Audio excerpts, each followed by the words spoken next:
Donald Trump is now casting China's Xi Jinping as a potential peacemaker in Ukraine. After their first call in 3 months, the US president claimed Xi signaled a desire to see the war ended, a dramatic shift in how Trump is framing the conflict. We talked about trade, we talked about war, we talked about a lot of things. We talked about Russia, Ukraine, obviously, and Gaza. We talked about a lot of subjects. It was a long call, it was a good call.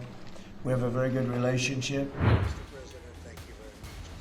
Trump has turned the call into a headline victory, telling reporters Xi even approved the TikTok deal. But it is the Ukraine angle he's highlighting most. In his own words, Trump says Xi wants the war stopped. We made progress on many very important issues including trade, fentanyl, the need to bring the war between Russia and Ukraine to an end, and the approval of the TikTok deal. Beijing's official statement, however, told a different story. Xi avoided any reference to Ukraine, focusing instead on mutual success and win-win cooperation. Analysts see this as Beijing protecting its ties with Moscow while letting Trump market a peace initiative to American voters.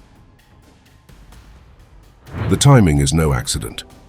Just weeks ago, Xi hosted Vladimir Putin in Tianjin at the Shanghai Cooperation Organization Summit, a carefully staged show of Eurasian unity.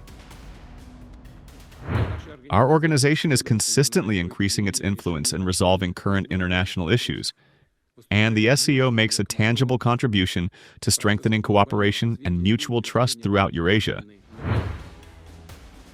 At that summit, Putin went further.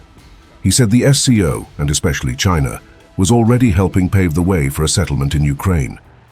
Putin even revealed that he had privately briefed Xi on his latest talks with Trump during the US-Russia summit in Alaska.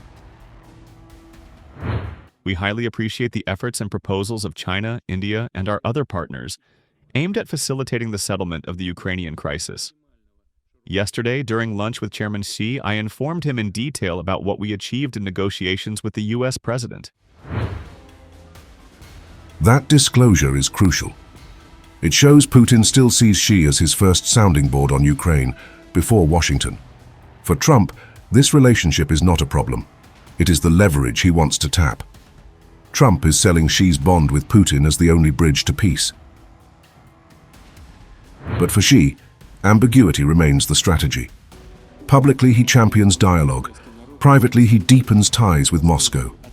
The result is a triangular dynamic: Trump's peace optics, Xi's balancing act, Putin's battlefield grip. For all the talk of ending the war, the reality is clear.